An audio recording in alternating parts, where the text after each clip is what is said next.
You know that tree?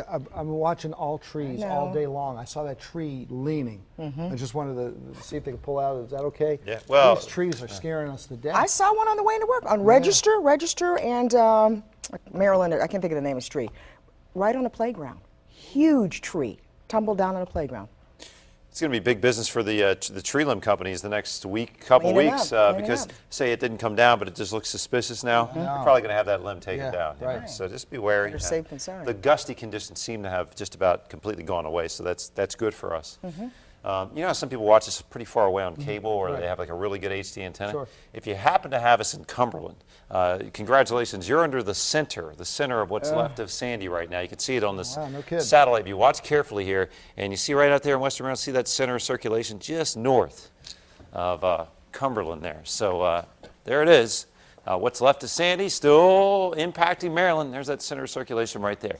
Hey, the cold air wrapping around that thing, and I tell you, we are seeing some flakes flying. Northern Baltimore County, into Carroll County, Westminster down to Sykesville, a few flakes mixing in with the rain. Cold temperatures, especially aloft where the radar is doing its scan. Yeah, we're getting a little bit of a changeover now. It's probably melting on contact. The air temps at the surface are way above freezing, even though they're chilly. I mean, they'll make you shiver, but we are above freezing. And then look out here to the west, talking about big snow still coming down where they've had over 2 feet in Cumberland. Hey, here's two pictures. Mike didn't get the chance to show you out of snowshoe. This guy's doing some digging here, and they got the caterpillars working, cutting through feet and feet of snow. Man, unbelievable. But let's take you back to the beaches where we could see the end of the Ocean City Pier, no longer there. And sad to see it go, but it's going to be a big rebuild, and we're going to get things set down there again before next summer. But man, what a storm just tore the beach up.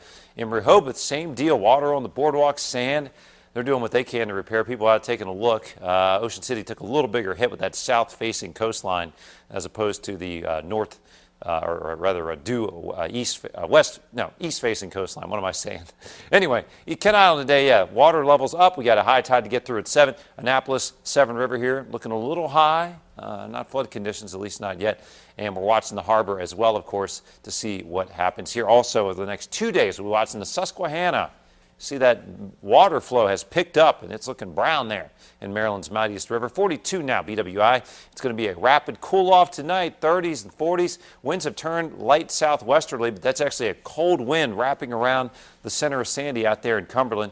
Going to continue to pull in that cold air into the next few days. It's going to be tough to get out of the 40s the next 2 days thanks to that wraparound cold air from Sandy. Sandy will slowly push out to the north and east over the next 24 to 48 hours. We'll still get a couple of spitting showers, if you will, over the next couple of days, and then the whole thing will begin to finally clear out of here Thursday and Friday. We'll look for better weather toward the weekend. But man, what a wild powerhouse storm that was Hurricane Superstorm Sandy.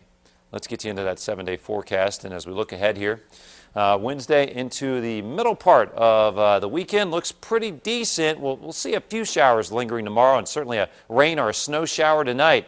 And then just cool November-like weather coming in behind Sandy. We'll be back with more ABC2 News right after this.